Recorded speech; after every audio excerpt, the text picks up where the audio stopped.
Hello guys, this is your friend and we are back with a new fanfic. Which is What If Naruto Build Harem with Anko, Hana and Shibo, Part 2 Naruto x Anko x Hana x Shibo.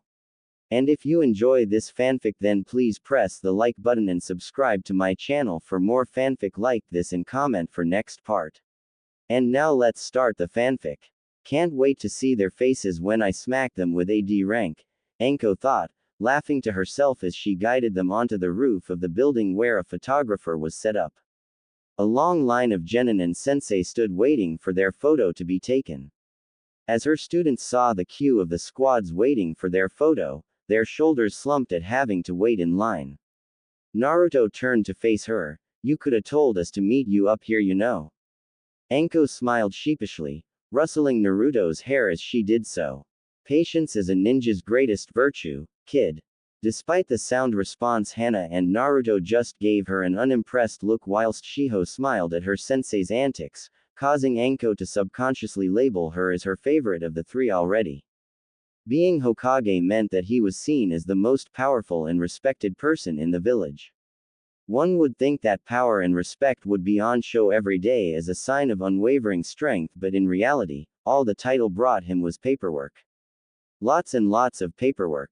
However, this week had been a breath of fresh air for Hiruzen, as with the new shinobi graduating from the academy, it meant that his daily paperwork now included breaks of meeting and officiating the next generation of genin teams. The Jonin sensei were given a week to have them officiated and he had already received his first batch of happy genin yesterday, the visits leaving him with a smile on his face as he was able to watch the best and brightest of this year's crop begin to pave out a future for themselves within the ranks of Konoha. It was at that moment that a knock at his door tore him from his paperwork. "Come in," he called, taking his pipe out from his mouth. Mitarashi Anko entered first, a smile on her face as she led her team into the room. "Good morning, Hokage-sama," she greeted, bowing slightly as she stood in the middle of the room. He returned the greeting with a nod and allowed his eyes to trail over her genin as they entered behind her. His eyes first landed on the young Inuzuka Hana, her brown hair neatly styled in a bob cut with two bangs framing her face, accentuating her striking jet black eyes. The bold red markings framing her cheeks labeled her as an Inuzuka, if her three white ninkin didn't give it away. She donned a beige windbreaker with a fur collar, along with gray form-fitting shorts and a pair of black sandals. If it weren't for the slight fidgeting of her fingers, Hiruzen would have sworn a younger Inuzuka Sume, Hana's mother, stood in front of him. Who am I kidding? Sume would have barged through the door before her sensei at that age, he thought comically. His eyes moved to Hayashi Shiho. Her light blonde hair was casually tied into a loose ponytail, a few strands falling over her forehead protector. Her green eyes sat behind a pair of rounded black glasses. She wore a navy windbreaker that was unzipped, showing off a simple beige t-shirt that went with her burgundy shorts and black sandals. Unlike the Inuzuka beside her, Shiho was a vibrating ball of nervousness as she stood in front of him. The unusualness of standing before the Hokage wasn't lost on her, and it was one she looked at in high regard. He gave her a gentle smile to ease her worries, happy when her shoulders seemed to relax if only a little. The final genin entered and Hiruzen found his smile to grow a little as he looked at the boy he hadn't seen in years. Uzumaki Naruto stood alongside his teammates, his blonde hair kept from falling onto his face as a pair of gray goggles sat on his forehead, and the headband that would normally be there sat around his neck. The unmistakable whisker markings on his cheeks made him stand out. Unknown to himself, they were the result of being exposed to the Kyuubi's chakra along with being its Jinchuriki. He wore a black and orange tracksuit jacket, matching his orange trousers and black sandals. The boy definitely had changed since the last time he set foot in his office. The look of indifference was a stark contrast to the bright smile he would always have on display, and instead of the slouched, carefree manner he used to display, he now looked more confident and sure of himself, which made Hiruzen both happy and sad at the same time. "Good morning, Hokage-sama." Both Hana and Shiho copied their sensei, with the latter giving a deeper bow. However, Hiruzen's eyes were still focused on Naruto as they greeted him, allowing him to watch as the boy's face of indifference morphed into a slight frown. jaw set in a tight line and his fists clenched at his sides. A stark difference indeed, he thought, shaking himself from his funk and moved to address the room. Good morning everyone, he said, clearing his throat. I hope that you've enjoyed the little time you've had with Anko here, he motioned to the young woman. It's been great so far Hokage-sama, Shiho responded, finding her voice. Anko-sensei put us through our paces yesterday. Yeah, Uzumaki tore his jacket up because of it, Hana laughed, causing Hiruzen to turn his attention to Naruto once again, his face still unchanged. Well, at least you managed to go and get yourself a fitting replacement, he asked the boy, who just grunted out an agreement. The girls standing next to him finally took notice of the blonde's weird behavior. The terse reply caused a slight pause in the room as the Hokage was at least hoping for Naruto to answer his question with more words. Anko herself was finally able to visualize the exact relationship between the two, and Hana and Shiho just looked uncomfortable in the silence. Anko decided to move the conversation and added to Hana's comment, yeah, they weren't all too happy about jumping into the forest of death, she said, causing Hiruzen to raise an eyebrow at the impressiveness of a fresh genin team. Ah, a courageous team already, he remarked, putting his hand out. Then let's get them officiated so that you can build upon that courage, shall we? Anko nodded, handing over the scroll containing the squad's documents. Both glad that the moment had passed, Hiruzen opened the scrolls and read away. His eyes skimming over the signatures and landing on the new photo that had just been taken on the roof of the building. The photo was unique, matching the squad perfectly, he thought. Anko stood at the back, a bright grin on her face, her hands placed on the shoulders of Hana and Shiho, who stood to the far left and right, encapsulating Naruto, who was slightly crouched down in the middle. The thing that made it unique was the 3 ninkin that were included in the group photo. Hana had one of them sitting on her shoulder, whilst Shiho had another cradled in her arms, and lastly Naruto had managed to stuff one into his jacket so its head poked out from his own collar, sitting just under his chin. And if the matching grins across all of the genins' faces were anything to go by, Hiruzen knew that this team would get along just fine. Unique, he said, voicing his inner thoughts and smiling when one of the pups barked at his choice of words. Picking up his Hokage seal, he stamped the document and placed it into a box at the side of his desk, joining the rest of the documents. With that out of the way, I just want to say that I wish Team 9 all the best for their, and hope that you guys carry the will of fire within you as you carry out missions on behalf of the village. They thanked him for his words as they were dismissed from the office, Naruto being the first to exit. Once they left, Hiruzen found himself turning his chair to face out towards the Hokage monument. A heavy sigh filled with emotion escaped him as his gaze landed on the 4th figure's head, although his thoughts were interrupted as there was a knock at the door. This time it opened without his call, and in walked a man holding a cane and bandages covering the right side of his face. What do I owe the pleasure, Danzo? He asked, already not looking forward to the conversation that was to come. As Team 9 left the Hokage's office, Naruto walked out ahead of the others, his expression still clouded with the earlier tension. Anko watched as he descended the stairs, allowing herself to mull over the situation. The relationship that Naruto and the Hokage had with each other was something she didn't want to get involved in, as it wasn't any of her business, but she knew that with the Hokage giving her permission to tell Naruto of his status if the situation called for it, caused her to be involved if only a little. Not telling the kid what he was definitely wasn't the choice she would have made. An oblivious Jinchuriki is the same as an out-of-control Jinchuriki in her book at least, but she wasn't going to argue the Hokage's word. However, as they neared the exit, she decided to herself that if what the Hokage had told her before, with Jiraiya being the one that was going to speak to him, she promised that if he didn't appear in the near future, she would bring it up to the Hokage. If she was in Naruto's shoes, she would want to know everything, and she believed he ought to learn everything sooner than later. Already feeling sappy for the brat, she thought, quickening her pace, as Naruto reached the doors to leave, she swiftly moved to his side and put him into a headlock, laughing as he struggled to get out of it. Come on, Naruto, she said, turning them both so the rest of the squad could see them. You can't be getting all moody on us on our first day as a team, can he, ladies? Shiho laughed, while Hana shook her head smiling. No, he can't, sensei, she said, getting barks of agreement from her companions. Exactly, so how about we go beat the shit out of each other for a while? It certainly is a beautiful day for it, don't ya think? Onlookers passed by, some looking annoyed while some looked at the situation in jest. Naruto himself muffled out a response, causing Anko to loosen her grip a little to let him speak. What's that? I can't hear ya. I said fine, let go of me then. That's not good enough, brat. I need more passion than that. Anko said, motioning with her head for the girls to follow her as she continued walking ahead.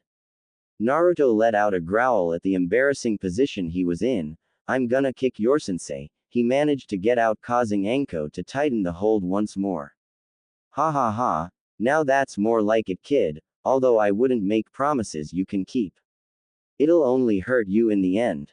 Hana and Shiho just smiled at the situation as they followed along. While they didn't understand why Naruto was acting that way in front of the Hokage of all people, they were just glad that Anko had managed to lighten the mood.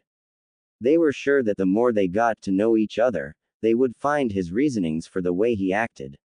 Shiho herself believed that it would also answer her questions of why he was treated the way he was. Even now, as they walked through the village, people were giving both Anko and Naruto a wide berth. However, this time she would chalk that up to the fact that their sensei was howling with laughter as she dragged Naruto by the head across the village. Hidden beneath his sensei's coat, Naruto's lips curled into a small, genuine smile. It had only been a day, but Anko was already proving herself as someone he could trust. Despite the firm grip on his neck, he understood that she was doing it to cheer him up, and there weren't many people Naruto knew that would go out of their way to make him happy. Hey, Anko yelled, interrupting his thoughts. You'd better not be falling asleep on me, brat. Naruto's train of thought slowly faded as he felt Anko slide a wet finger into his ear. Ack, you bastard. There we go, Anko laughed, wiggling her finger, prompting Naruto to yell and squirm in response. Thought you'd gone mute for a second. After a good 5 minutes, Anko eventually let up on her hold on him, only to run as he chased after her, causing the rest of the squad to play catch-up. Their chase came to a stop when she led them into an empty training ground, devoid of any trees or foliage. Anko grinned mischievously as she looked at her team, her arms spread wide. This is the perfect spot for me to test your guys' ability, so let's go. Come at me with everything you've got. Hana, Shiho and Naruto exchanged eager glances, their enthusiasm evident on their faces. Naruto, still standing at the front of the group, nodded and wasted no time in leading the assault. Your funeral, sensei. He called out. Hana flanked him with the dogs as Shiho broke off from the group, taking off to the right of the fight to encircle their sensei. Anko grinned as they approached, already happy that they were working as a unit. Don't get why, she yelled back, throwing a hail of shuriken at Hana and Naruto, rushing to meet them head-on. Naruto grunted as he clashed with the woman, jabbing out with his left hand and attempting a grab with his right. Anko sent a powerful low kick to his front leg, causing him to stumble and get sent back into Hana as she front-kicked his chest. Entangling himself with the Inuzuka, he allowed her to take point, as her dogs had Anko surrounded already. On Hana's call, Naruto watched the triplets attack at the same time, only for Anko to leap up and use one of the dogs to spring forwards and hit their master with another frontal kick. Not wanting to be tangled again, Naruto twirled past her and sent forth a kick of his own, annoyed when she softened the blow by rolling with the kick. Noticing Shiho, and a handful of Bunshin, behind their sensei, he whipped a kunai out and slashed at her, pushing her backwards. She noticed his intent as she turned her head behind her and back to him. His wrist was ensnared in her grip as she prevented any more slashes.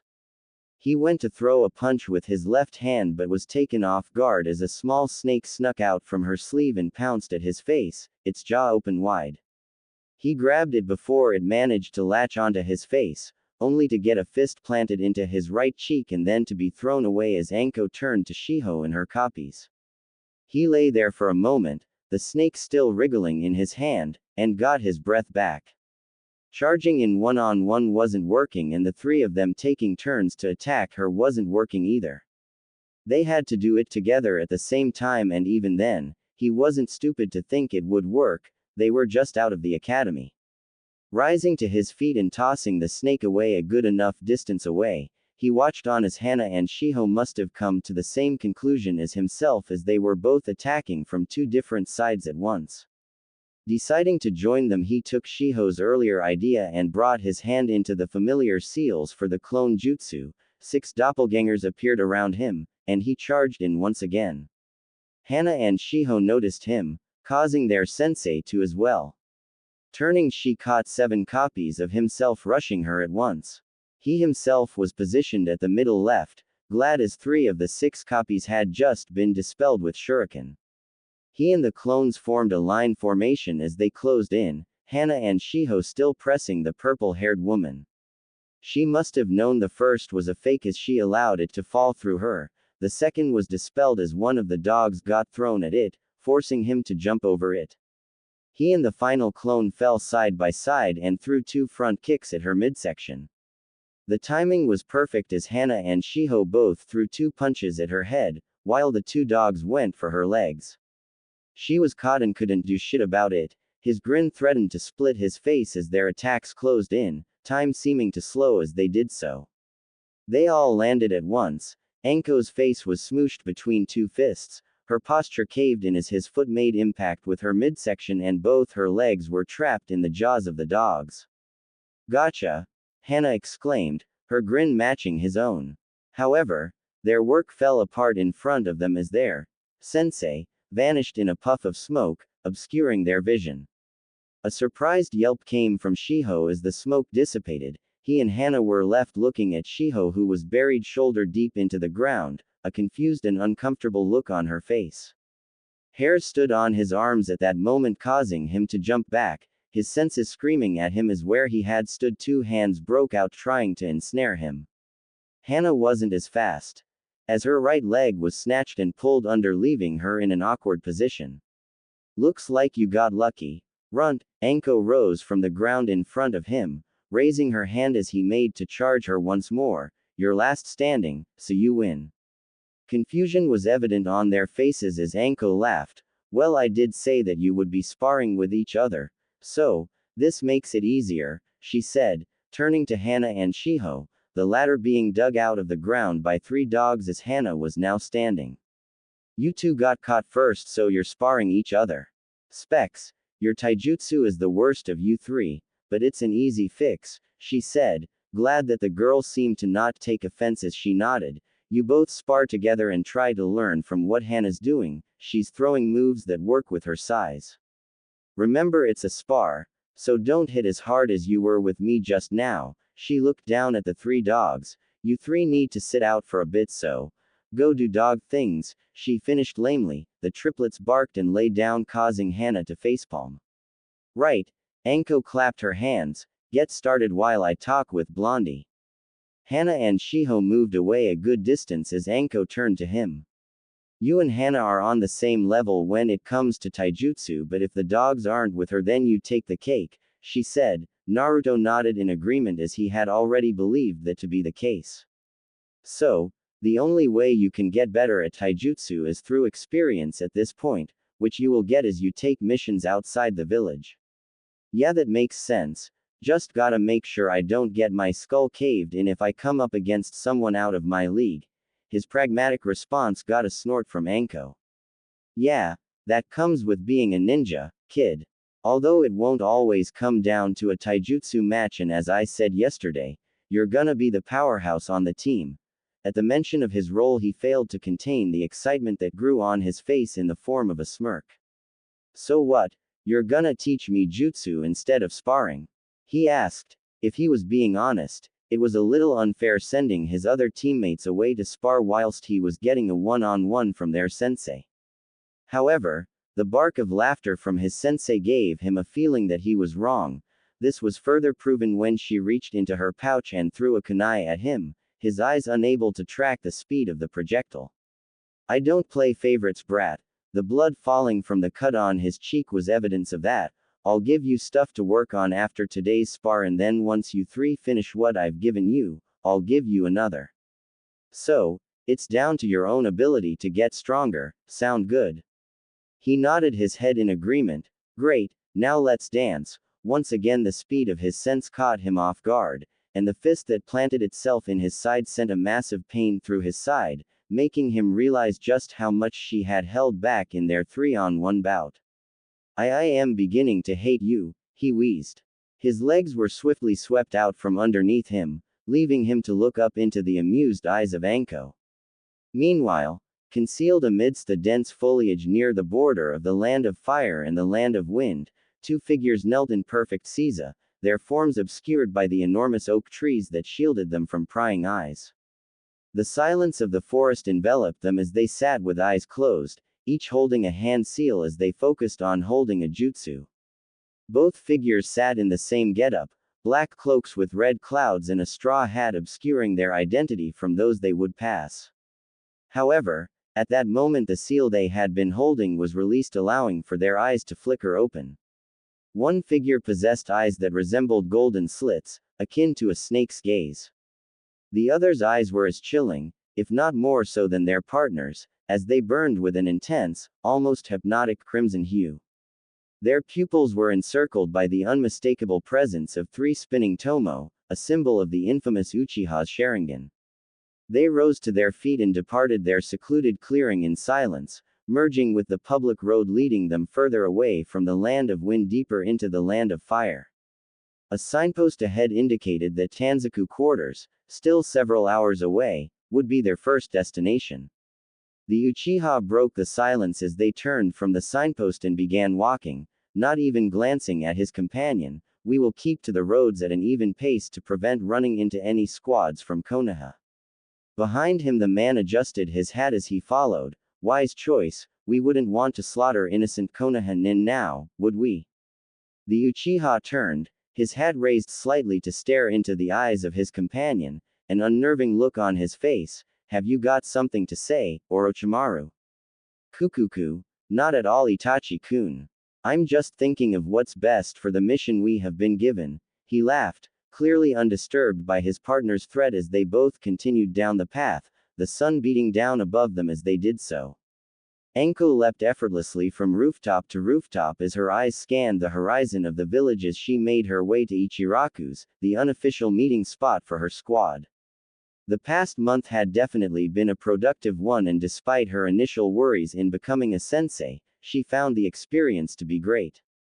Being able to pass on her skills to others wasn't one she thought she would find enjoyment from, but watching her students take to new jutsu like a fish in water gave her a feeling of accomplishment that she hadn't felt in a long time. She had watched as Hana, Naruto and Shiho grew from a good crop of genin that would have gave a chunin a tough time in a fight to a solid unit that would give a seasoned chunin a run for their money. Hana, along with her ninkin, had managed to strengthen their collaboration jutsu. Now they were able to carry out their techniques at a faster speed, leading to a much deadlier outcome than before. While she couldn't help her with clan techniques, Anko had managed to add to the girl's tracking knowledge and put her and the pups through the ringer with taijutsu sparring. She had forced the girl to be without the triplets for the majority of her tracking training with her, as she ingrained into her that she might not always be with her ninkin, and it was stupid to waste her Inuzuka senses by relying too heavily on their companionship. Naruto was easy to teach, she found. The boy had a chin on him, and every time he got put down, he would roll with it and give it back tenfold, or try to when it came to sparring with her. Teaching him ninjutsu had been something she believed few would witness in their lives.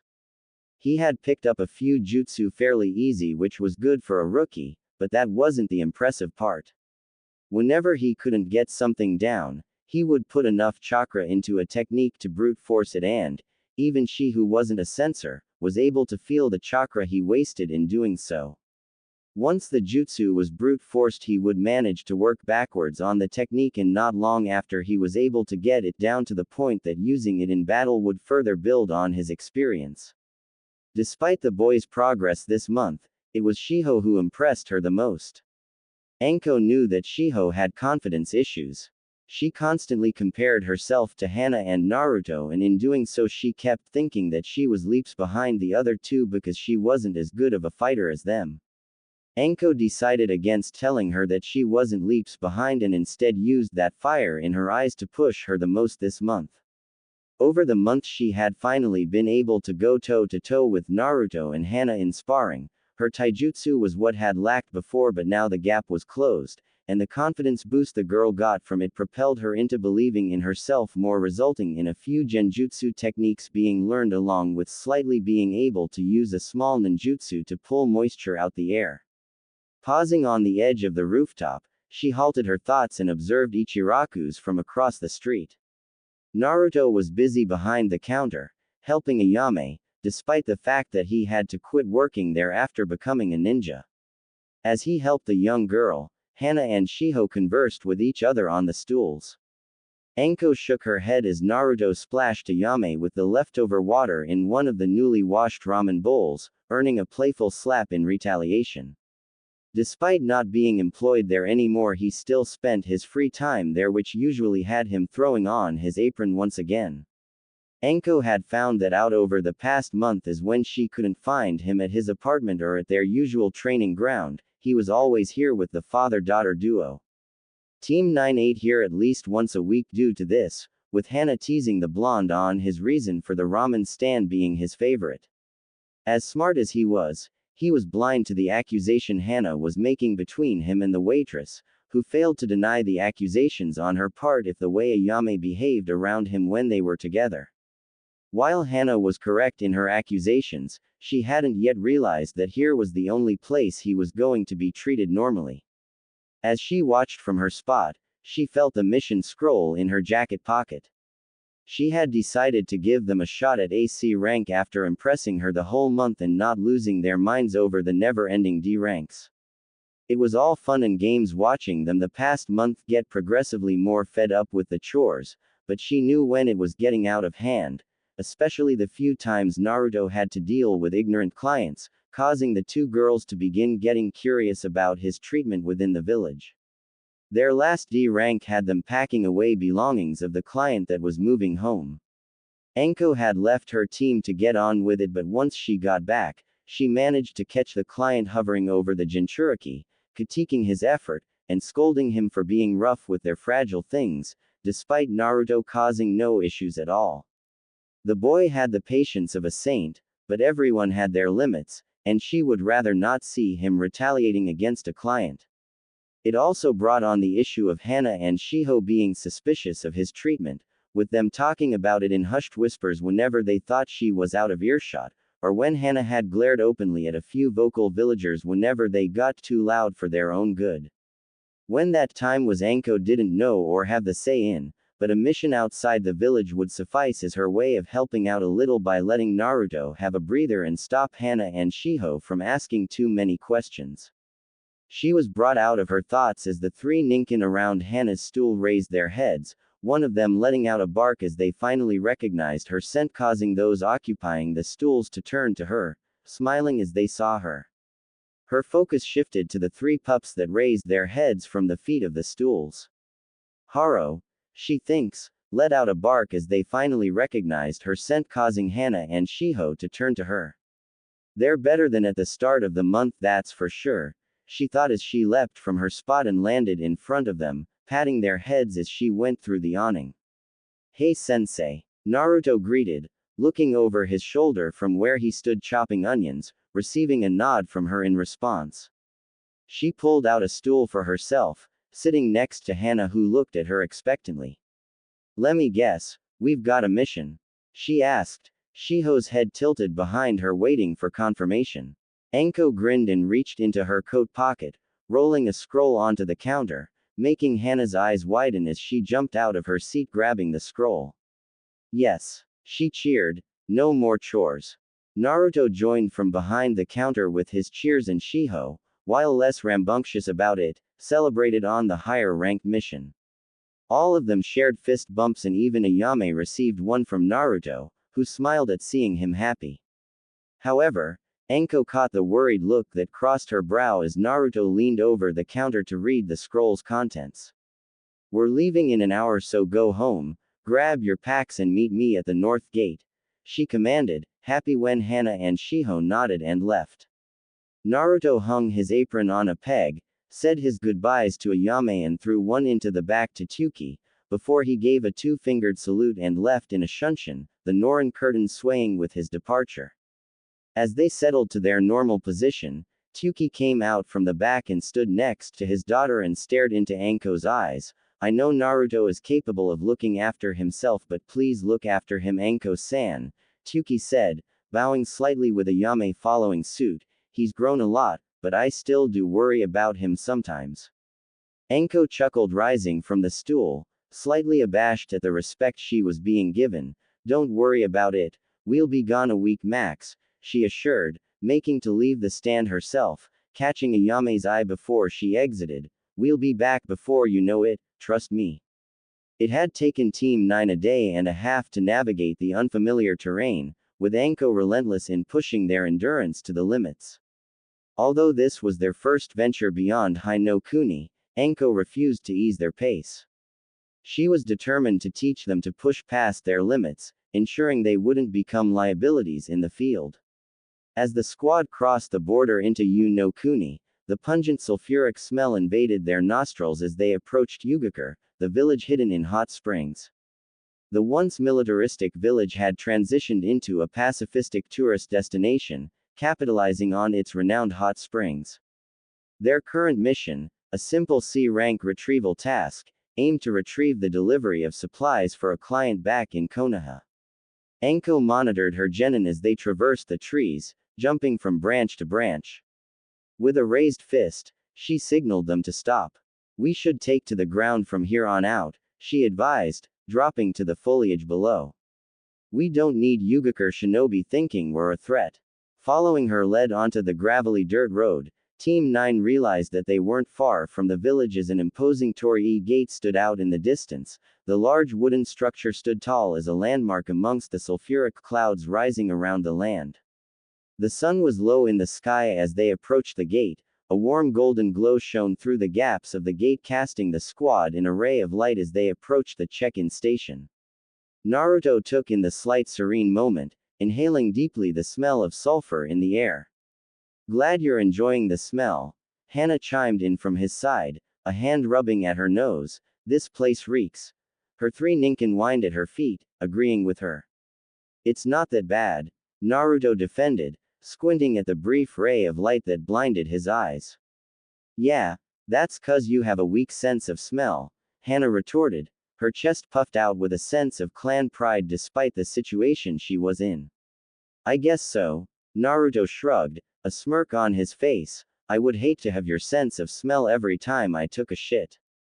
"That's disgusting, Naruto-kun," Shiho chided at the blonde's crass remark. Despite the remark being aimed at her, Hana took it on the chin and laughed, with Naruto joining in. In front of them, Anko concealed a smile from the team as they approached the check-in station. "Right, that's enough for now, you guys," she stated, pulling out a scroll from her jacket. "Let's get signed in and grab the client's order.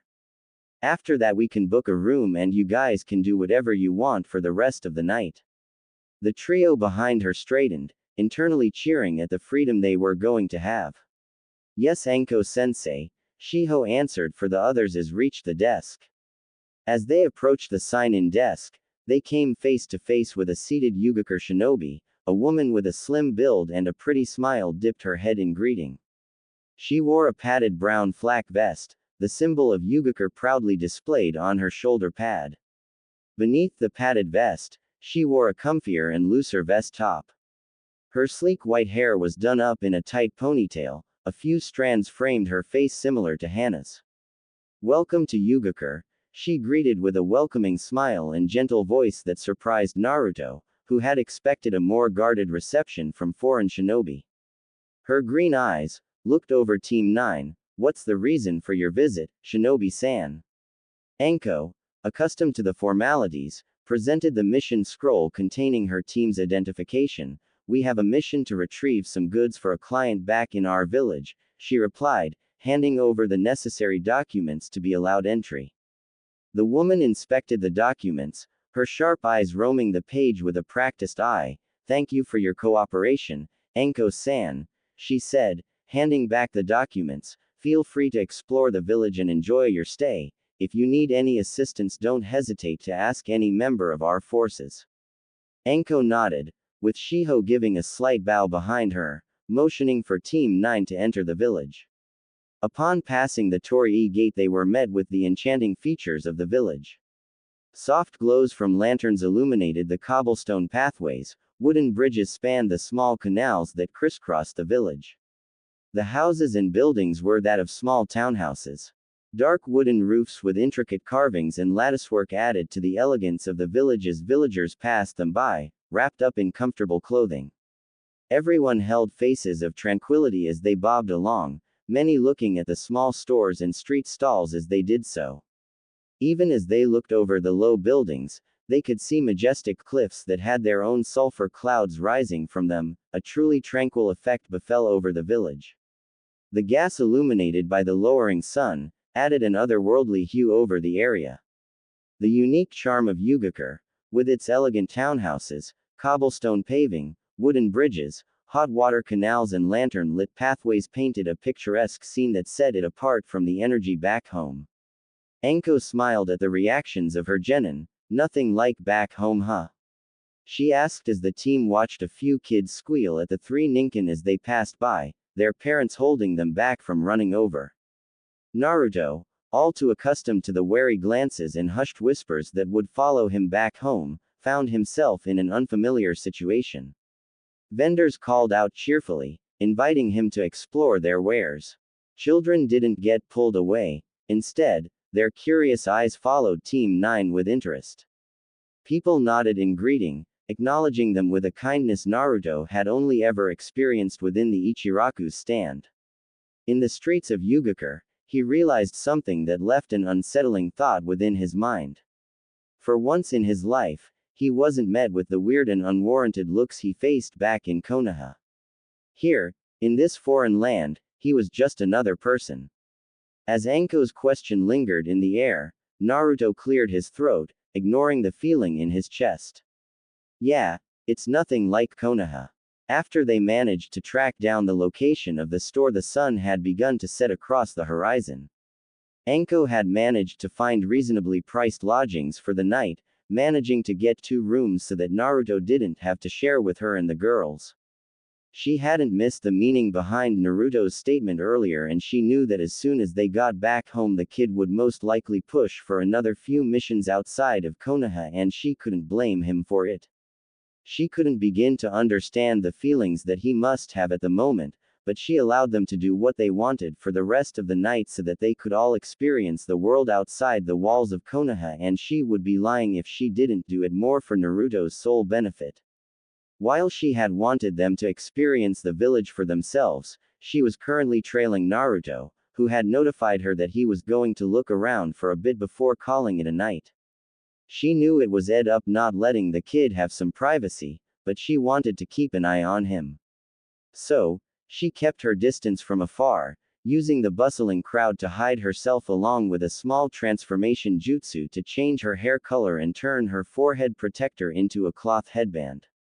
She could tell from her position that Naruto was just soaking in the experience as he strolled down the lantern-lit streets of the village. A vendor called out to him as he passed his stand, causing Naruto to stiffen slightly at being called to. She watched as he approached the stand and chatted with the man, who was trying to goad Naruto into participating in a can toss game. He shrugged his shoulders and handed over the ryo, receiving a few balls to throw at the targets. A few people stopped to look at his attempt. A little girl stood next to him cheering him on.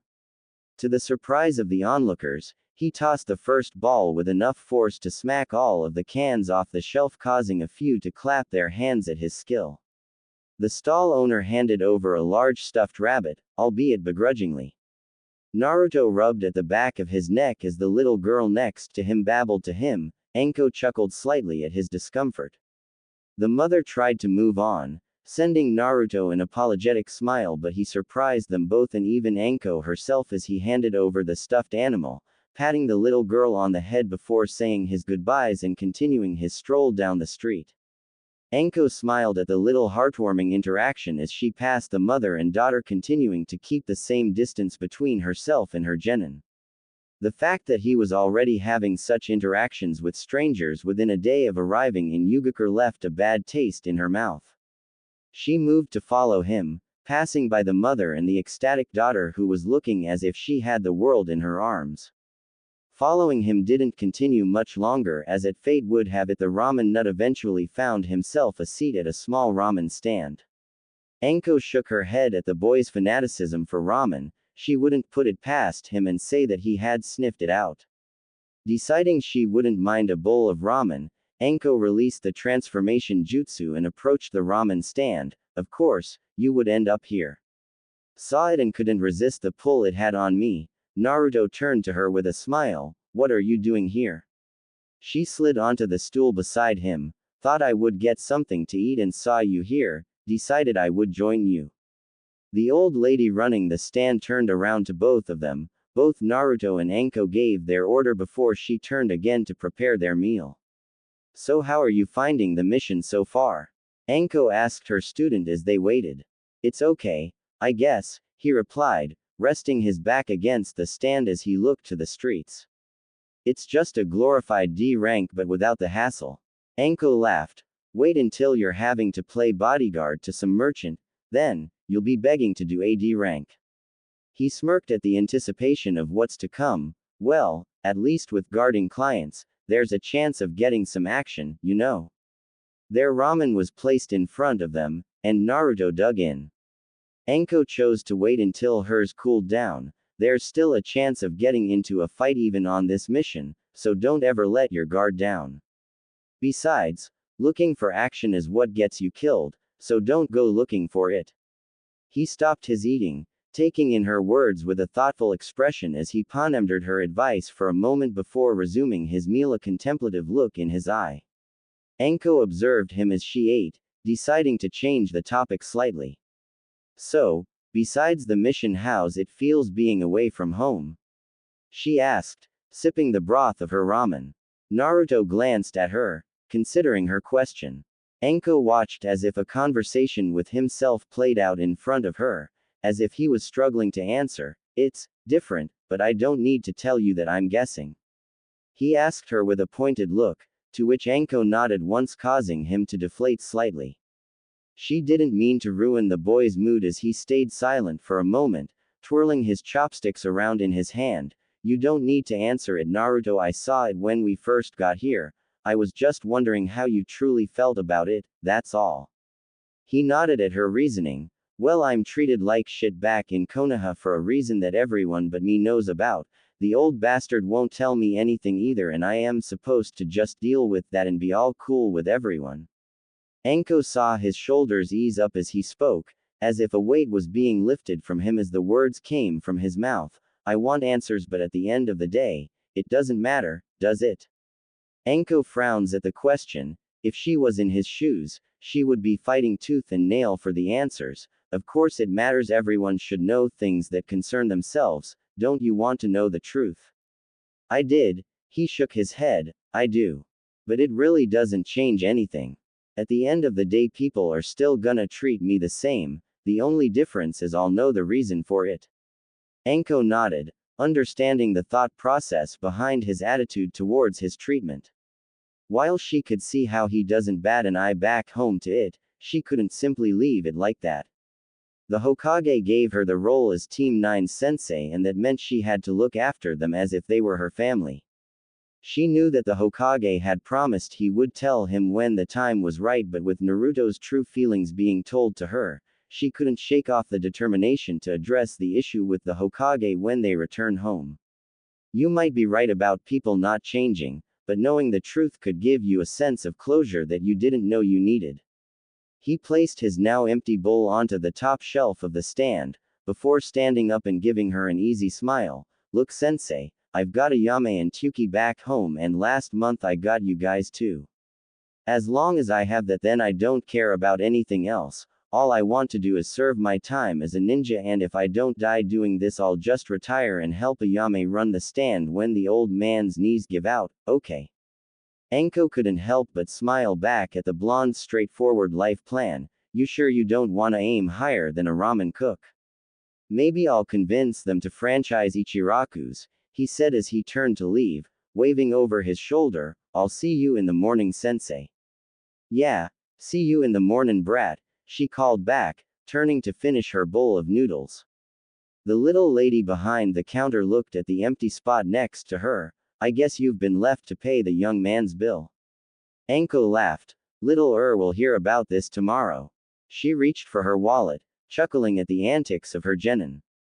As she eventually made her way back to the hotel, she found Shiho and Hana curled up on the floor of their room, the dogs being used as pillows.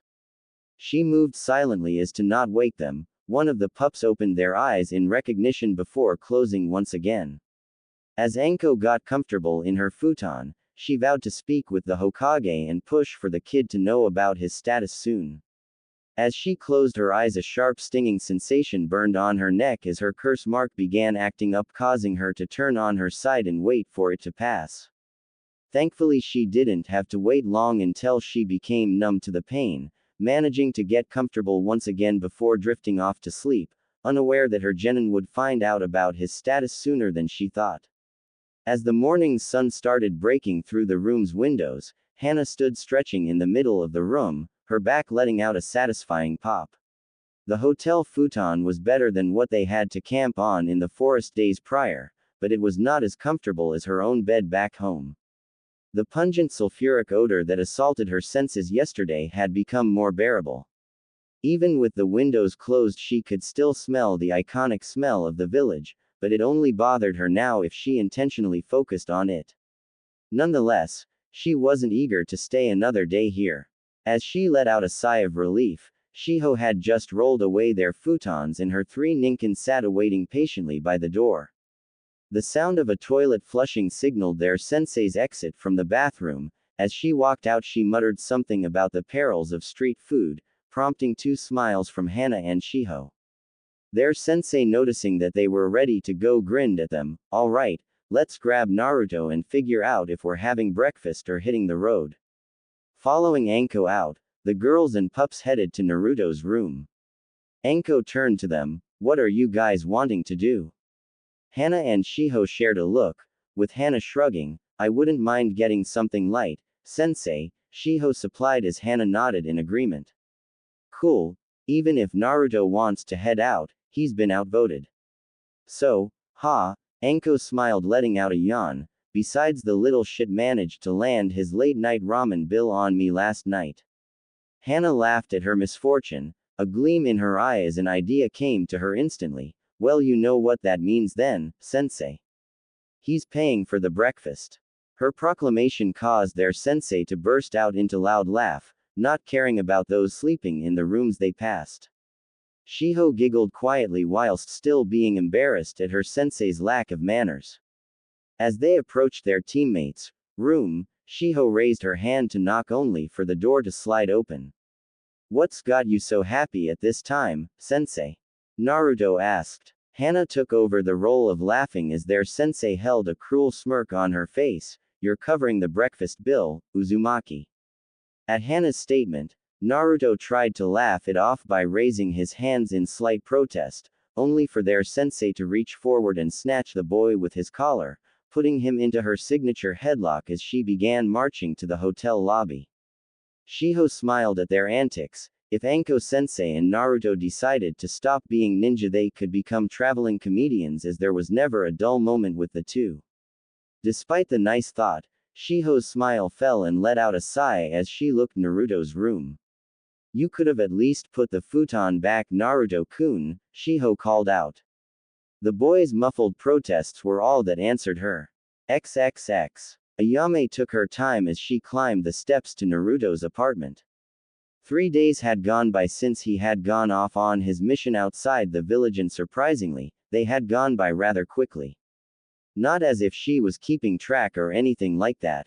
Before he left, he had dropped his keys off at her home, asking her to check on his apartment if he wasn't back for a while and to water his plants. A small smile formed onto her face as she thought about his hobby. If someone had told her years ago that Naruto Uzumaki would develop a green thumb, she would have laughed in their face. Back then, he could hardly keep still for a minute, always being a nuisance before her father's scolding set him straight. As she turned the key to the door, she was greeted by a floral aroma that felt ingrained into the apartment's walls. As she made her way down the hallway, it only grew stronger as if welcoming her in. Sitting at the far end of the room, in front of the glass balcony door was a comically large plant pot basking in the sunlight from outside. She smiled as she read the label on the pot's rim. Jasmine was scribbled in his messy handwriting, and the fragrance beckoned her to lean in to smell the budding white flowers. She peered through the screen glass, happy to see the hectically organized plants were still growing strong. Her eyes zoned in on the bright purple irises, her favorite flower, and every time she saw them, she could swear they were getting brighter and brighter. A small part of her wondered if he took extra care of them because he knew they were her favorite, but she shook the thought off for the absurdness of it all as she looked at the sea of colors that surrounded them. He took care of them all equally. She zoned back in on the pot in front of her, lifting the already full watering can next to it to start the reason why she was there in the first place. She poured only a little water on the jasmines, having done it enough times with him around to understand when enough was enough. Once she had overwatered white lilies, which Naruto had nagged on and on for about a week before eventually dragging her back to the apartment to show her how it was done properly. At the time she had called him a dork for it, but looking back on it now she found it cute. As she opened the balcony door to continue watering, her stuck on the blonde shinobi. With him not being around as often, she had begun to miss him during the boring shifts and the busy ones. He wasn't there to add his charm to the mundane tasks that came with running the stand or wind up her father when he felt like pushing his buttons. It wasn't as if she didn't see him every day either. He would sometimes appear in the mornings and help them open up before he would be off to meet with his team. Other days it would be after he completed his missions, or even during them when he forced his team to have lunch at the stand. The fact he had managed to make friends that wasn't just her made her happy as well. When Shiho first came by at the start of the year, she was unsure of what she didn't know, but it quickly subsided as Shiho eventually became her friend also. Even though it took him 4 years to get a friend, it was still great to see. Now with him being on Team 9, he, and by association her, had managed to have another friend in Hana along with having a mentor in Anko. As she continued thinking about him, a weight settled in her chest. He had only been a shinobi for a month and yet he was already moving on in his career as his sensei saw them fit enough to take missions outside of Konoha, which meant that his promise to her would always be on her mind at all times. She had known it would happen before he had even graduated from the academy, but the reality of it settling in brought forth something she hadn't paid attention to since she had known him. His recent absences and surprise appearances had her feelings for the blonde shift in ways she wouldn't have thought of before now. Every time she sees him now, it's as if the air around him takes on a different quality. There's a flutter in her chest when he laughs with her. Her face hurts from the smiling he causes her to do. When he would tell her of his day, she would take in every word as if it was gospel. At first, she dismissed these sensations as mere excitement now that he was a shinobi. But now, as she cared for his plants, thinking about him, and reminiscing the memories she had of him, she couldn't deny the truth that dawned on her. She loved him. She loved him for the way he made her feel, for the times they spent together laughing over small things, the memories they had from the good times of him trying to teach her how to throw kunai, running around the forests on Konoha way past her curfew, and even to the bad times where she would watch him try to act as if people's attitude towards him didn't bother him. She admired his tenacity and resolve in those times though, and it was what inspired her every day to move on in life and not care what others thought and stick by him. However, Despite her emotions, she was petrified to even act on them. He was her only friend, and the question of whether Naruto saw her only as a friend was frightening. The thought of confessing felt freeing but also constrictive. Despite her emotions, she was scared to act on them. What if he only saw her as a friend? Messing the friendship they had would be unbearable. Yet, the thought of her confessing her feelings left her feeling weightless. As she made her way back inside, setting the watering can down, she made a silent vow to herself to find the courage to act on her feelings. If he only saw her as a friend, then she would continue to be someone he could rely on whenever he needed her, but if he also shared the same feelings as her, then she would make sure that she dedicated herself fully to the new step in their relationship. With a newfound sense of purpose, she left his apartment, locking the door behind her. The weight from before now felt lighter, as a quiet determination now replaced it. XXX. Hana's amusement never left her face as they sat awaiting their breakfast. Across from her, Shiho sat similarly enjoying the situation. The bill had come to a hefty amount for a breakfast, but the Ninkin had to eat as well, and their sensei had pointed out that they would need gruel for the road, so as the old lady who ran the humble cafe set off with their order, the blonde Uzumaki didn't feel too happy. "You could have at least got the mut's food to share, you know," he grumbled as he rested his hand on his cheek. Almost as a laugh, the three dogs at her feet barked at his rude remark. "Well, maybe next time you'll think twice about trying to pull a fast one on me, huh?" Their sensei chimed in. Hana could tell by the look on his face that he was putting on his frustration at this point, if the smirk he tried to hide in his palm was any consideration. The woman came back with a pot of tea and a few cups before leaving again, opting for Anko to pour the tea for the table. As she sipped her tea and let out a relaxed sigh, she leaned over towards Naruto, a manic smile on her face. "You know, once we're back in Konoha, I'm thinking about upping your training." "Yeah?" Naruto didn't match her smile, but his gaze sharpened as he leaned closer. "What are you planning, sensei?" Hana turned to her Ninkin, ignoring the conversation that would no doubt take longer than needed, and began petting them.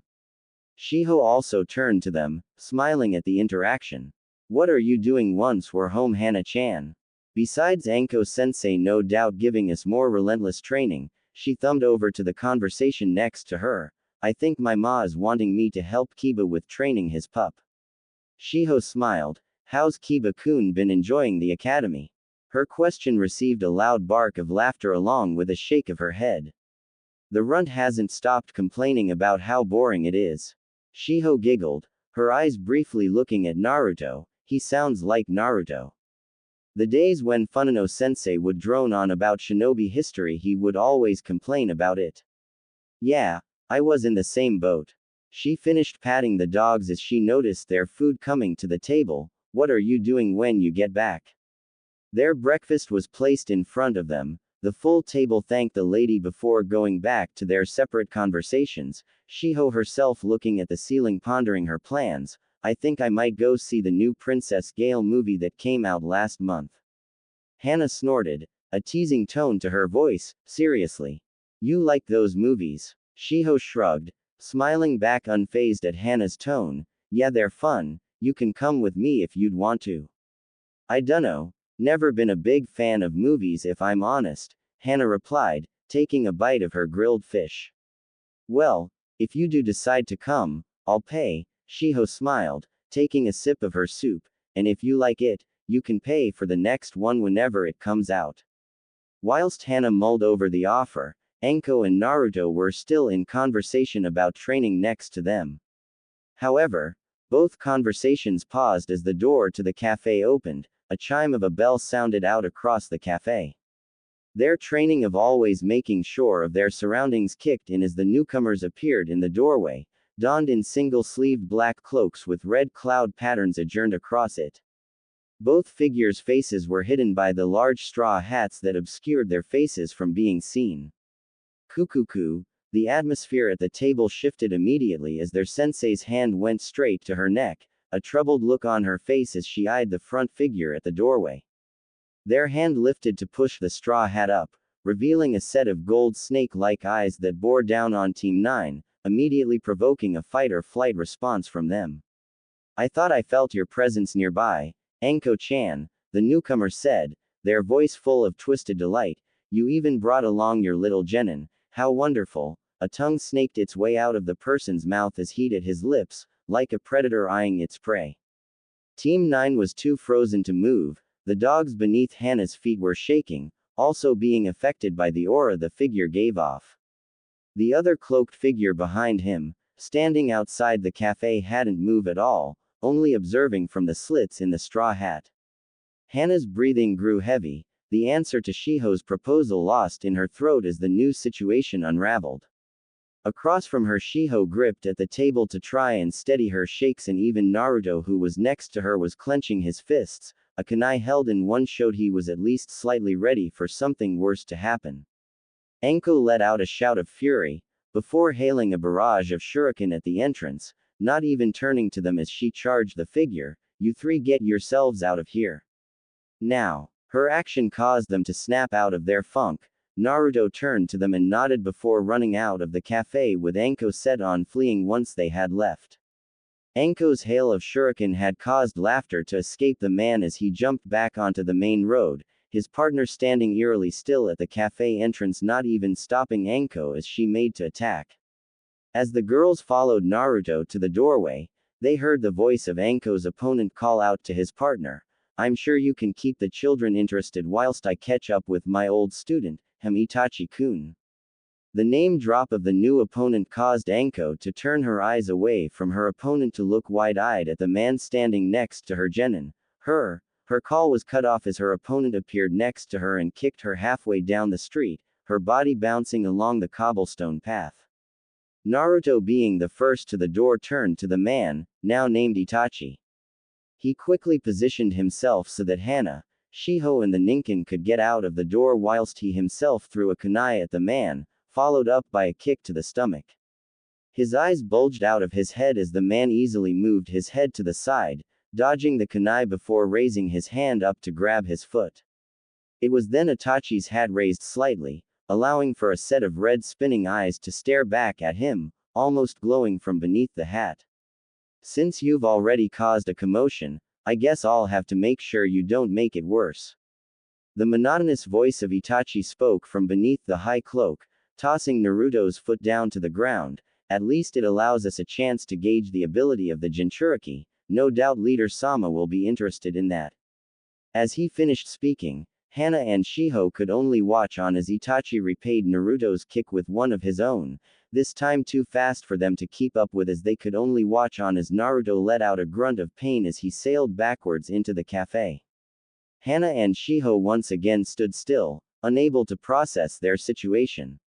Moments ago, they were conversing about regular things and looking forward to be going home and completing their first mission outside of the village, but now as the red eyes of the man in front of them spun in their direction, they both shared the same feeling.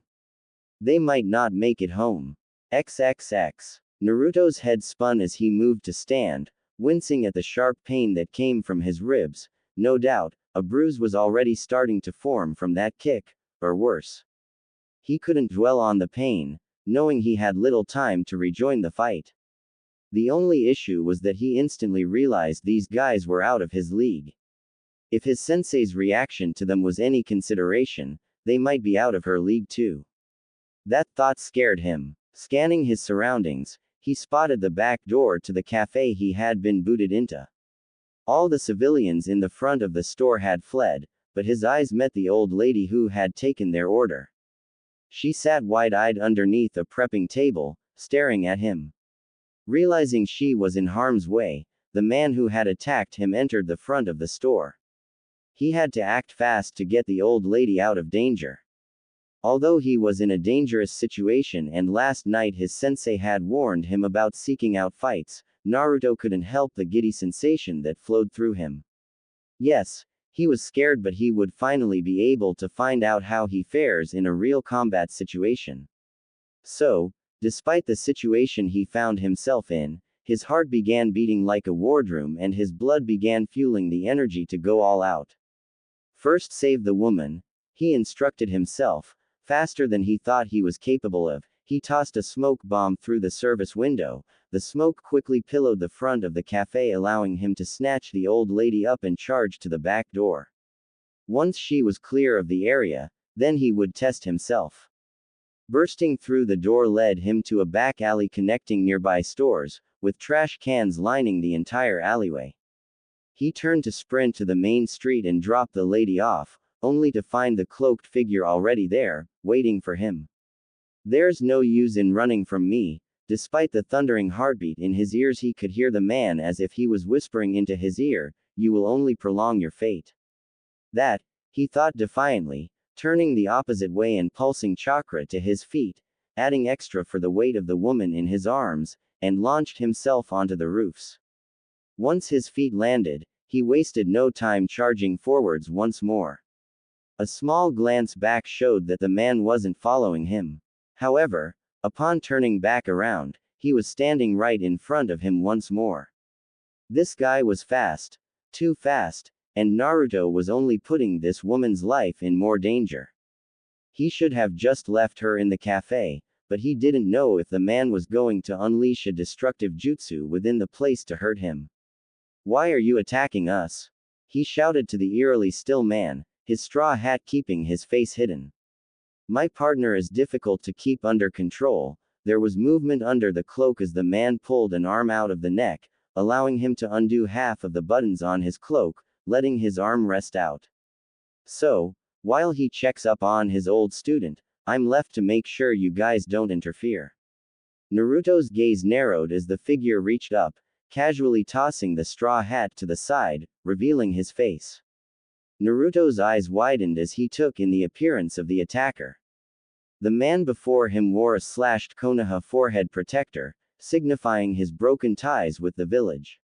His gaze traveled over the high collar of the cloak, meeting the other man's unusual eyes. The crimson of the man's eyes was intense, giving off an aura of superiority as he looked into them. His pupil was surrounded by 3 tomo that were spinning in a hypnotizing way. The man's words and appearance finally hit him. If Anko was facing off against her old sensei, then that meant that these guys were at least Jonin level, both hailing from Konoha. The red eyes that captured him with his stare sent an icy feeling of dread to his stomach. This guy was the one who wiped out his clan in a single night, only just 2 years ago, mowing down innocent civilians and experienced shinobi. Worst of all, he did it when he was the same age as he was now. The thought sent tingles through his body. The guy standing before him was Uchiha Itachi. The shaking of the woman in his arms drew him back to reality, managing to tear his gaze away from those piercing crimson eyes. As he refocused on the elderly woman, a crow caught his eye, perched on a ladder that led down to the streets below. The ominous caw of the crow seemed to resonate with the gravity of the situation. Naruto, feeling a renewed surge of determination, gently placed the woman on her feet. He shot her a reassuring smile, attempting to ease the fear etched on her face. "Sorry for the scare, Granny," he whispered, the gravity of the situation reflected in the sincerity of his words. The woman, albeit still visibly shaken, scuttled away as fast as her old bones would let her. Naruto turned back to face Itachi, his heart rate continuing to skyrocket as he awaited what was about to unfold. The air around them seemed to thicken with tension, the atmosphere growing heavy as the reality of facing the notorious Uchiha Itachi sank in. The crow, perched on the ladder, observed the unfolding scene with a watchful eye. Its presence added an eerie touch to the moment. Naruto's breath hung in the air, and every passing second seemed to stretch into an eternity as he stood. More crows descended from the darkening sky, their glossy feathers glinting ominously in the muted light. Itachi, shrouded in a cloak of crows, revealed the depth of his connection to these avian creatures. Naruto's eyes widened with realization. These were Itachi's summons, much like Anko-sensei and her snakes.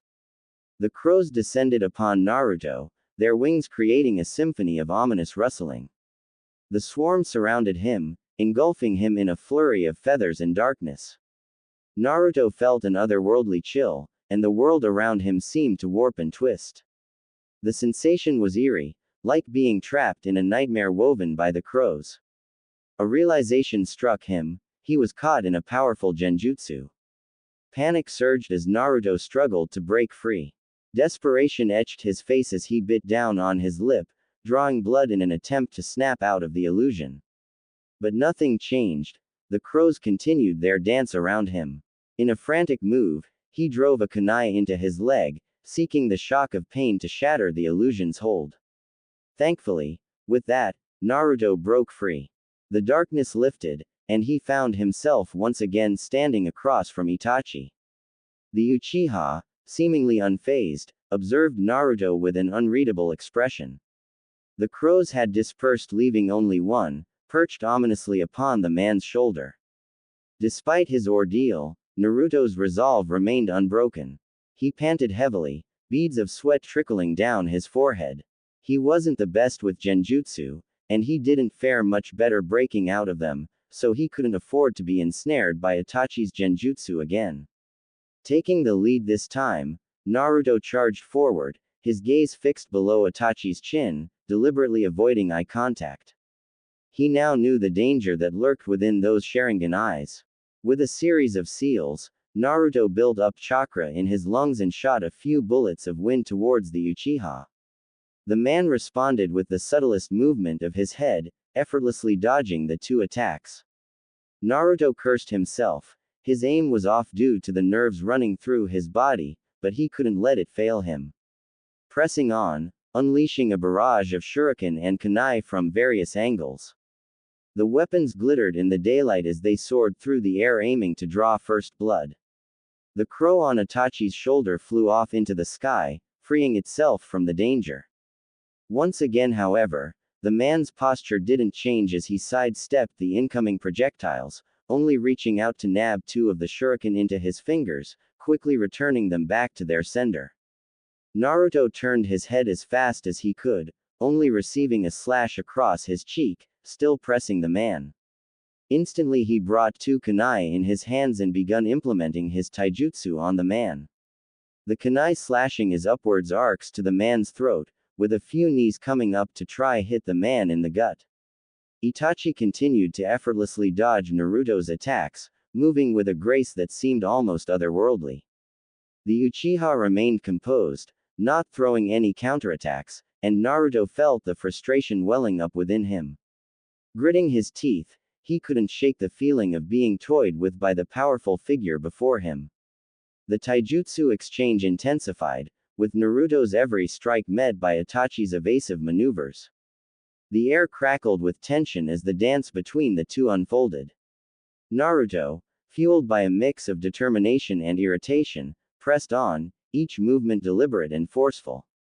Frustration swelled within him as he jumped back, creating distance. Chakra built up in his lungs and throat once again, this time taking a page out of his sensei's book. Overcharging the chakra in his throat, he spat forth a sea of fire phoenixes that flew towards the Uchiha.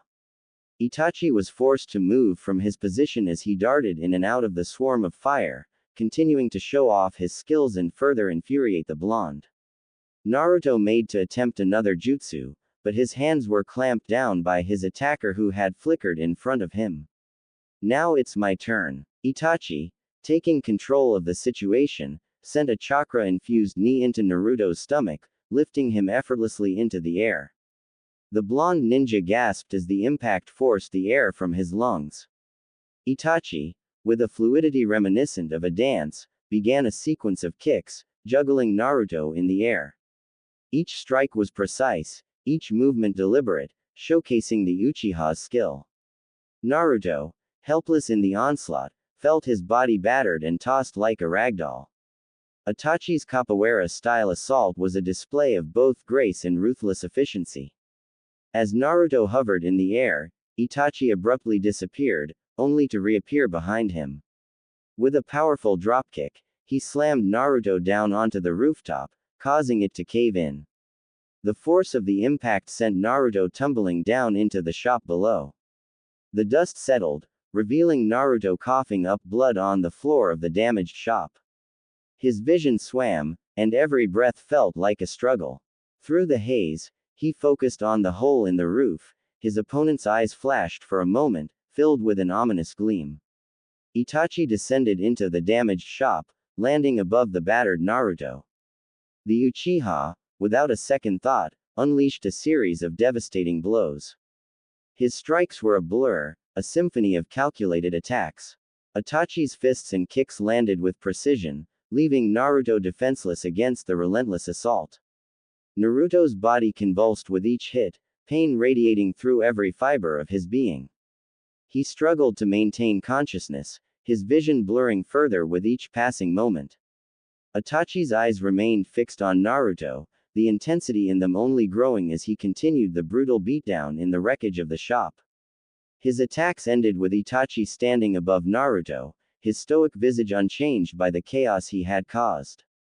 Naruto gazed up, defiant yet exhausted. Itachi's cold voice cut through the air, causing Naruto's eyes to widen. Is that all the container of the Nine Tails has to offer? Naruto lay shook as the new information hit him, watching on as Itachi reached down to his own pouch and took a kunai from him, his eyes glowing with an intent that sent a shiver down his spine. The cold glint of the blade reflected in those red eyes, and Naruto realized that it was the end. In that moment, time seemed to slow. The closer the kunai got to his throat, the more Naruto realized it truly was the end. His first mission out of Fire Country would be his last, and the fact made his blood boil.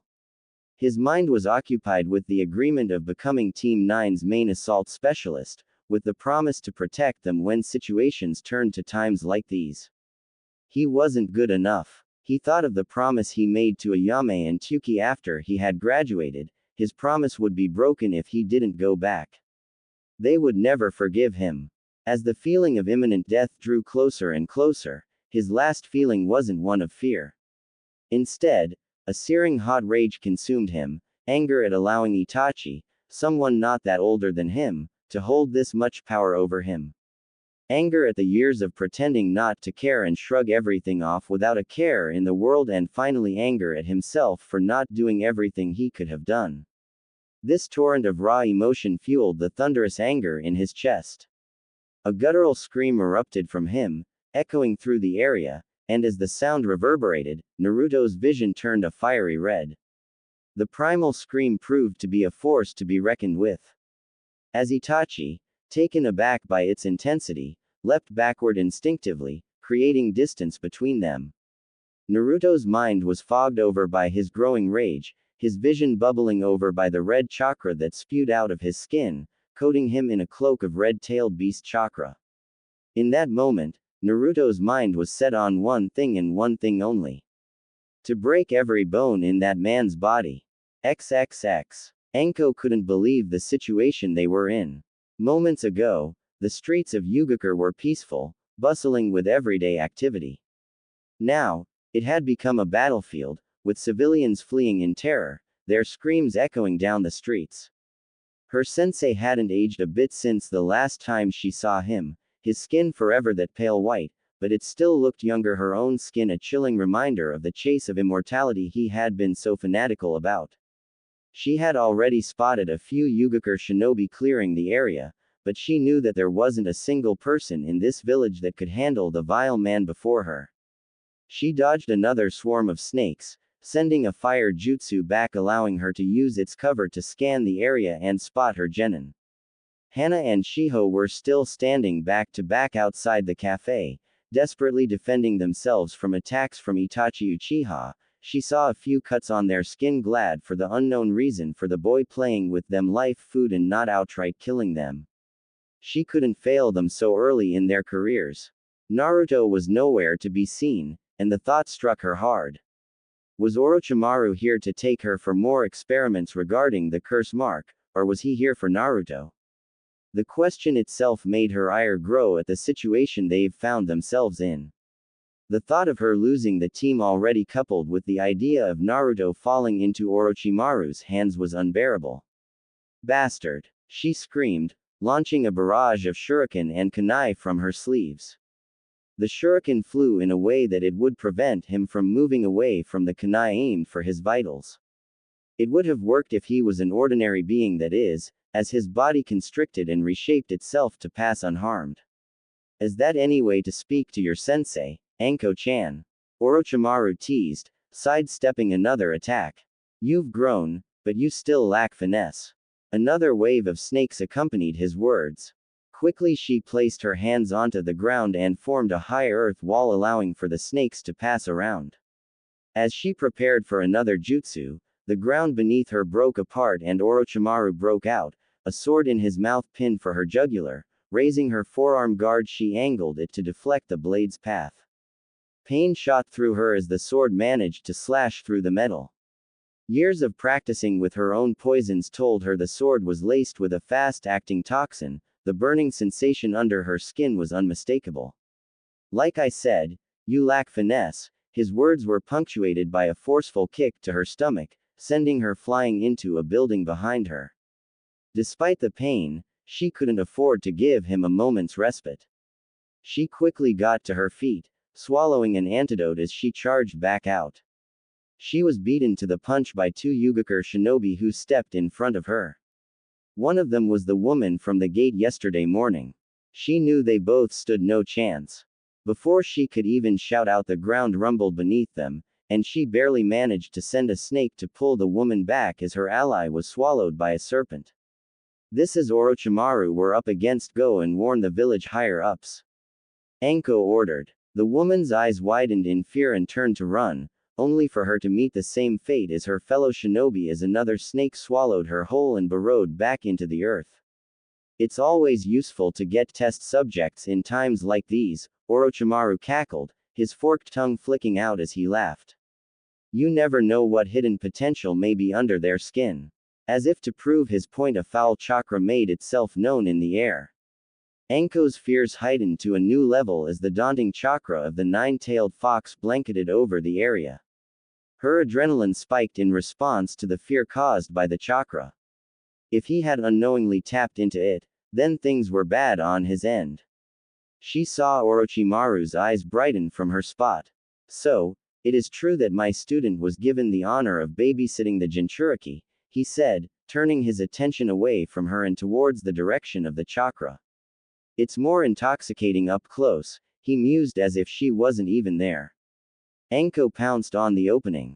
Summoning every ounce of strength she had and charged forth with a speed that caused her vision to tunnel. Her hands blurred with motion as she ran through the seals required. A swarm of serpents bundled out of both her sleeves, wrapping around and constricting him. Got you, she hissed, channeling chakra into the serpents, their grip tightening as they ballooned up. Orochimaru's face writhed in discomfort at his new position, his eyes widening as he felt the chakra increasing in the snakes. Anko raised her hand in an activation seal, the snakes engulfing Orochimaru in an explosive chain reaction. She squinted through the dust kicked up by the explosion, her heart pounding with hope. But as the smoke cleared, her hope shattered. In Orochimaru's place was a sludge of mud. Before she could react, an elongated arm shot out from the ground, grabbing her by the throat and swinging her back onto the cobblestones. Blood and spittle flew from her mouth as her head racked with pain. She attempted to move but felt a swarm of snakes slither over her, squeezing her in place. She squinted through the rays of sun that were overhead, her eyes met cold-slitted ones. Even after all these years you continue to be the biggest failure I've ever created. She couldn't respond if she wanted to as the man above her raised his own hand in an activation seal, her neck began to sizzle underneath the skin causing her let out a shriek of agony. The pain was worse than it had ever been, with it quickly overwhelming her senses. Darkness closed in on her vision, but she managed to turn and glimpse the final sight of Hana standing alone, her Ninken and Shiho lay unmoving on the ground. Her last thought was the desperate wish for her genin to make it out of this alive. As he let loose a guttural roar, Naruto's vision blurred with the streets around him dissolving into a haze. His eyes fought against unconsciousness, still managing to see his own body moving in frantic, wild attacks towards the Uchiha. He lost the battle of consciousness as his vision faded to black, all he was left with was the thundering of his heart that deafened his ears. It felt like seconds had gone by as he lost his sight, but he was somehow forgetting why he was in this situation. What was going on? Where was he? What was he doing? Who was he? He could feel himself straining his own mind to search for answers, and a whisper reached out to him in the madness. Is that all the container of the Nine Tails has to offer? His eyes snapped open, his body moving in a panic only for him to land on his rear in a pool of water. He swung his head around, taking in his new surroundings, and found himself in a dimly lit sewage area. He calmed his breathing and realized the searing pain he felt before was gone. The furious rage had simmered slightly as he stood up, out of the water. Looking down at the water, he was unable to see his reflection clearly, as the murkiness of the water was being combined with an unknown force that began to push the back of his calves forwards, forcing his body to trudge through the knee-deep waters. Container of the Nine Tails, Itachi's words echoed throughout the hallways. The sound itself seemed to push him forwards more into the dark ahead of him. Every step he took was heavy as he trudged deeper into the unknown. Lefts became rights and rights became lefts as the labyrinth of pipes and flowing water continued. A part of him thought it was the rogue shinobi's doing. He had caught him in another genjutsu and was just toying with his mind, using him for amusement. He wanted to kick and yell out at the Uchiha, but the words that kept echoing prevented that. He knew, deep down, that the answer he had been looking for all this time awaited him at the end of this endless maze. It caused a barrel of fear and uncertainty to creep into his mind. The encounter would test his resolve as the person he had made himself to be. As he took another turn, he came across a new sight, one that set his senses on edge. In front of him was nothing but darkness. The water underneath him began to move him forwards with more force than before, as if sensing his own fear and hesitation. His hand found one of the pipes on the wall, but it did nothing in the end as the current swept him out and over the edge into the pit of black. What felt like an eternity ended in an instant as his back slammed into the water, the impact sending him surging back to the surface before he landed hard on his knees, the rippling water swirling beneath him. The black pit had transformed into an enormous, darkened chamber, and there towering above him was a colossal-sized red cage. The bars seemed to stretch on forever, disappearing into the darkness above. A large paper tag, inscribed with the kanji for seal, sat neatly in the center of the cage. His throat tightened. The Uchiha spoke no lie. He wasn't just imagining this, and he knew that this felt too real to be a trick of the mind. This was something far worse than he could ever have imagined it to be. Welcome, boy. A deep, resonant voice echoed from the darkness behind the bars, dripping with malice and disdain. His legs turned to jelly as a wave of chakra accompanied the voice, his eyes widening as two gigantic menacing eyes appeared in the darkness. They glowed crimson with sinister intent. Its slitted pupils bore down onto him, as if moving would promise his death. It rose up and stepped forwards. The water rippled violently, revealing the towering form of the nine-tailed fox. Without warning, a massive claw shot forwards, squeezing between the gaps of the cage with a deafening crash. Naruto scrambled back, falling on his rear, his eyes wide with terror. The beast's snarl turned into a bellowing roar that rattled the space around them. "You're nothing but a pathetic monkey," it sneered, its voice dripping with disdain. "To think that a worthless brat like you is the only thing standing between me and my freedom." It bared its fangs, and Naruto could feel the sheer murderous intent suffocating the air. "It disgusts me. Despite all the years of loneliness, before meeting Ayame and Tuki, back when he lashed out at the world, wondering endlessly why his life was the way it was, he had always known, deep down, that if he wanted answers, he'd have to find them himself. Now though, as the truth stared him in the face, he still couldn't help but choke out the simple question that had continued to gnaw at him for all these years. Why me? Why are you sealed in of me?"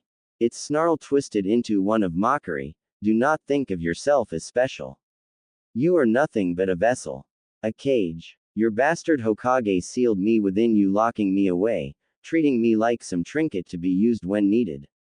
I was on the brink of freedom only to be caged once more, all because your kind only knows of violence and war." Naruto's mind reeled. Flashes of the lessons they were taught at the academy rushed back to him. They had been taught about the legendary battle between the Yondaime Hokage and the Nine Tails. However, when they spoke about how he successfully saved the village by defeating the monster and sacrificing his own life in the process, he never would have thought this is what they meant by defeated. So, this is what they meant by defeated, he muttered, his small voice echoing across the chamber despite being barely above a whisper. You were sealed, not killed. Laughter erupted, filling the chamber with a deep, rumbling sound that shook its very walls. It resonated with both mockery and pride. Killed. Do not make me laugh, boy. No human could ever hope to kill me.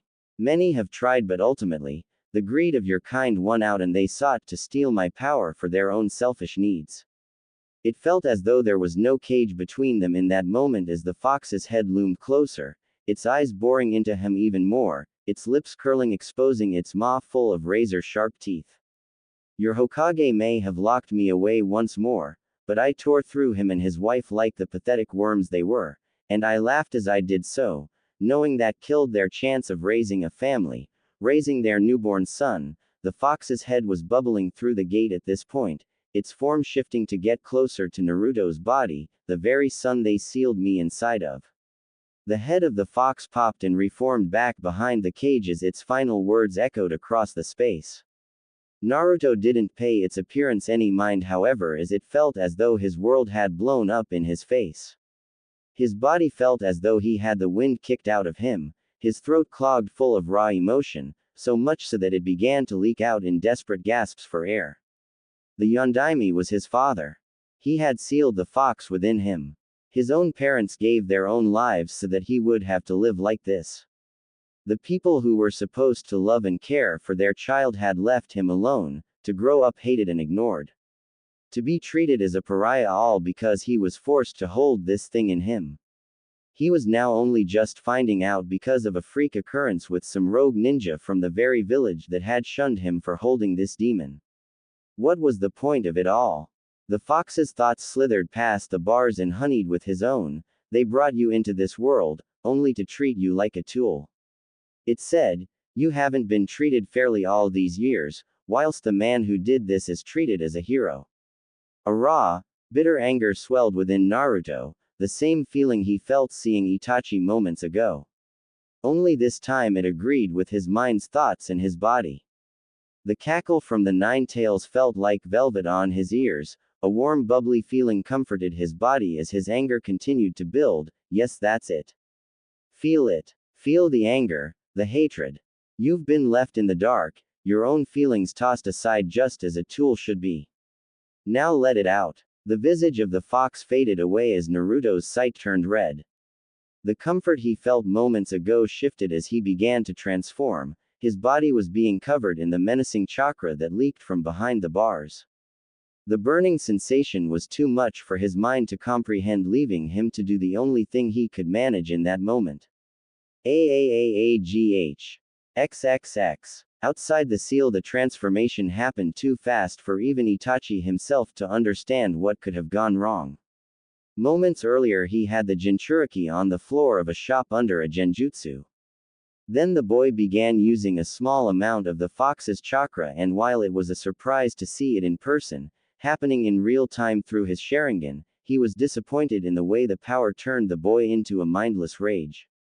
After a small bout of the Jinchuriki trying to claw his eyes out and Itachi kicking him back repeatedly, there was a single pause in the fight as the blonde boy was booted down the cobblestone street, a trench being created as the boy's body skated across the pebbled path. That's where Itachi now found himself, feeling the extent of what a truly untrained Jinchuriki was capable of doing as the oppressive, hateful chakra smothered the area in an instant. The surrounding area around the boy burst with chakra, its effect causing the nearest walls to crack, the store windows shattered, and even Itachi himself took a step back as he looked on at the transformation the boy undertook. AAAAGH. His body twisted and contorted. His skin bubbled and peeled as volatile chakra mixed, giving way to a red and black fox-like form. Itachi's eyes narrowed, The crimson appendages that formed behind him gave Itachi the knowledge to guess just how strong the transformed Jinchuriki was going to be. 4 tails, he muttered to himself in his usual stoic tone, despite him feeling slightly tense at the rising situation. He watched the tails lash out at the land around him, carving through the stone paths like a hot knife through butter. The tails shot under the ground, causing it to crack, creating a trench that kept pushing towards Itachi. Itachi focused chakra to his legs and pounced up onto a stable section of the crumbled wall, watching on as where he once stood sunk in on itself and continued to do so down the rest of the street.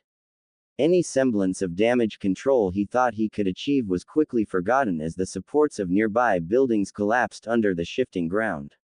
Itachi sighed, already dreading the repercussions of his failure to contain the situation. If he had reined Orochimaru in from the start, this disaster might have been avoided, but he knew all too well that Orochimaru was not someone to be controlled. He focused back on the rampaging Jinchuriki, his Sharingan taking in the large gathering of chakra around the boy's form. The beginnings of a 5th tail began to flutter into existence, and Itachi knew immediately he had to act fast. His eyes transformed. To onlookers, his eyes spun in a mesmerizing way, the 3 tomo pattern shifting towards the center of his eyes, creating a new spiraling curved pattern, both eyes now sporting a curved shuriken design. The Mangekyo Sharingan. Enough, he whispered, and the beast's gaze landed on his. As if sensing the immediate danger, it focused all its tails on him.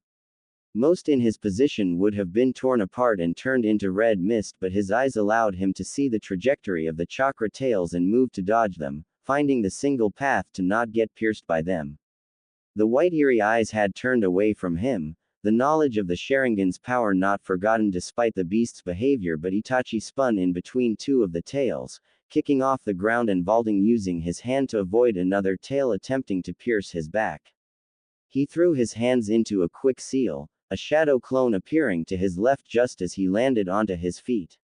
Both taking different sides to attack. The clone charged left, throwing the most powerful fire jutsu it could towards the Jinchuriki line of sight, allowing the real Itachi to use it as cover. However, the boy was unbothered and let out a howl that sent forth a powerful gust of wind that split the jutsu apart, catching Itachi trying to get behind him. His clone's foot was damaged, causing it to dispel into smoke, the chakra and memories returning to him as it did so. The slight memory feedback caused him a near miss with one of the tails. The chakra was so powerful that it gave off a heat. Immediately he backpedaled, this time fleeing up into what used to be an apartment. The decision to do so worked perfectly, as Itachi was now the one being pressed instead, and he knew that the boy, or thing, would slip up in his enraged state. He found himself sprinting down a narrow corridor, the sunlight shining down on him, lighting his way from a hole in the roof. Turning into a bathroom, he found a situation to exploit. Inside the bathroom was a couple holding onto each other for dear life. As his eyes found them, they let out a scream, thinking he was going to finish them off. Instead, Itachi positioned himself in the corner opposite them, knowing he had seconds to pull his idea off. Unlike himself, the Jinchuriki burst through the wall of the bathroom, sending shards of tiles everywhere and electing louder screams from the couple across from him. He paid the mess no mind as the Jinchuriki stalled momentarily at the new sight, its tails uncaring and flickering towards the couple. However, it froze immediately. The small space going silent as Itachi stared into its blinding white eyes, using the mirror that was barely hanging onto the wall opposite of where they